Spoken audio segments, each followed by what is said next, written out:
राज्य के पूर्व वन मंत्री विधायक सुधीर मुनगंटीवार लगातार एक्शन मोड पर दिखाई दे रहे हैं और आज ताड़ोबा अंधारी व्याघ्र प्रकल्प के अंतर्गत आने वाले पद्मापुर प्रवेश द्वार साथ ही आगरझरी परिसर के सौंदर्यीकरण का लोकार्पण विधायक मुनगंटीवार के हाथों किया गया। तो आइए सुनते हैं इस लोकार्पण के संदर्भ में विधायक मुनगंटीवार ने क्या प्रतिक्रिया व्यक्त की। राज्य के पूर्व वन मंत्री विधायक सुधीर मुनगंटीवार के हाथों आज पद्मापुर प्रवेश द्वार के साथ आगरझरी परिसर में किए गए सौंदर्यीकरण का लोकार्पण किया गया है।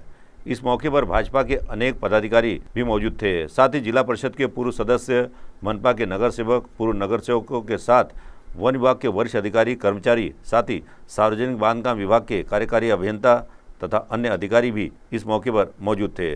साथ ही इस दौरान बड़ी संख्या में परिसर के नागरिकों की उपस्थिति थी। विधायक सुधीर मुनगंटीवार के पहुंचने पर उनका भव्य तरीके से स्वागत किया गया। इस मौके पर विधायक सुधीर मुनगंटीवार ने वहां पर किए गए सौंदर्यीकरण का निरीक्षण किया।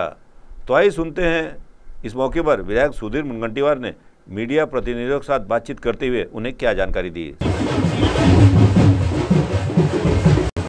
या अगोदर आम्ही ताडोबा हे आता आंतरराष्ट्रीय स्तरावर व्याघ्र पर्यटनाचं उत्तम देशातलं स्थान जागा आहे। खरं तर मी जेव्हा वनमंत्री झालो तेव्हा 112 वाघ हे 2014च्या व्याघ्र गणनेनुसार होते। आता ते 600 जागे आहे आणि 230 वाघ टायगर हे आपल्या चंद्रपूर जिल्ह्यात आहे आणि वाघ बघण्यासाठी अनेक पर्यटक येतात, आंतरराष्ट्रीय स्तरावरचे पर्यटक येतात। या ठिकाणच्या सोयी सुविधा वाढण्याची आवश्यकता होती। पहिल्यांदा आपण मोर्री गेट केला। मोर्री गेटसाठी साधारणतः तुम्ही जर गेट बघाल तर एक 7.5 कोटी रुपये त्या पर्यटनाच्या संदर्भातल्या व्यवस्थांसाठी गेट असेल, इंटरप्रिटेशन सेंटर असेल, तिथं असणारं छोटंसं विश्रामगृह असेल, अशा अनेक गोष्टी केल्या। पण यामध्ये पद्मापूर मागे राहिलं होतं। आता पद्मापूरमध्ये सुद्धा आपण निधी उपलब्ध केला।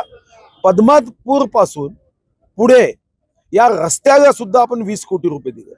अगोदर खड्ड्याचे रस्ते होते, जाताना जो आंतरराष्ट्रीय स्तरावरचा पर्यटक यायचा त्याला अडचणी यायच्या। रस्ता रुंद केला नाही, पण रस्ता उत्तम केला। रुंद करणं हे आपल्याला शक्य नव्हतं, वन विभागाच्या काही कायद्याच्या अडचणी होत्या, पण रस्ता सुंदर करणं हे कायद्याच्या चौकटीत बसत होतं। त्यालाही आपण 20 कोटी रुपये दिले। त्याचंही आज आपण लोकार्पण करतोय। येणाऱ्या पर्यटकाला उत्तम सोयी व्हाव्या।